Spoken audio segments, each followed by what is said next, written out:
3 years after getting back together with Xavier, he cheated on me again. With the same woman from 3 years ago.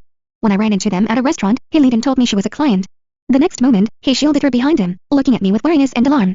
I knew what he feared, that I'd lose it again and hurt the woman he treasured most. But I simply stepped forward, straightened a slightly disheveled tie, and said gently, "All right, I understand. Don't drink too much. Remember to use protection during sex." After a pause, I suddenly felt my concern was unnecessary, so I corrected myself, "Or don't do it at all. That's fine too." I thought I'd been gentle and considerate enough. But somehow, Xavier's face still darkened. The restaurant was quiet, with conversations deliberately kept low. Only the occasional soft clink of silverware against plates could be heard.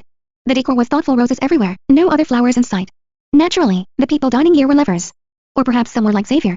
Everyone just tacitly played along, pretending to be affectionate. I acted as if I hadn't seen Xavier's darkened expression at all.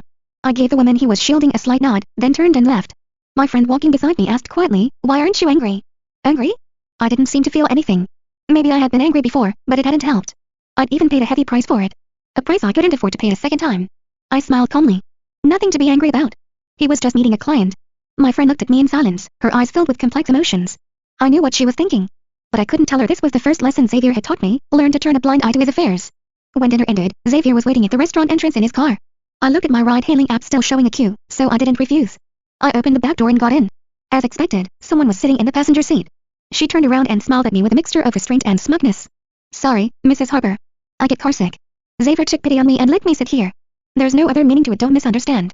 Xavier opened the door and got into the driver's seat, explaining casually, "It's just a seat.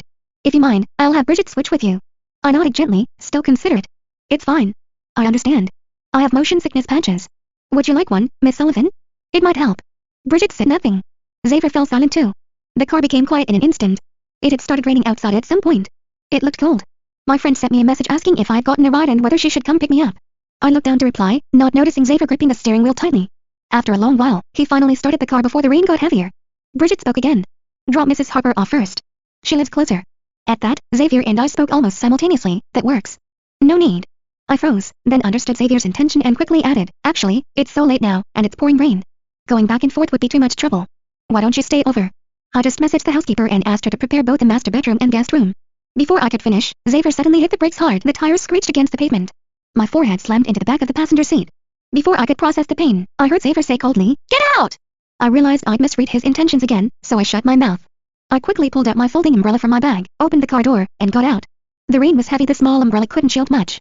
I was quickly soaked through. Xavier drove past me, and the splash from puddle soaked my pants even more. I looked down at them briefly.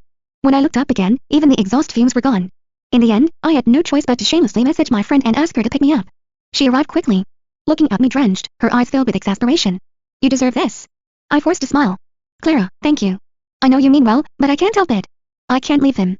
It wasn't that my feelings wouldn't allow me to leave him. It was reality that trapped me. When I finished showering and came out of the bathroom, Xavier was back. He sat on the sofa with his head down, smoking. He'd probably been at it for a while, as the living room was filled with smoke.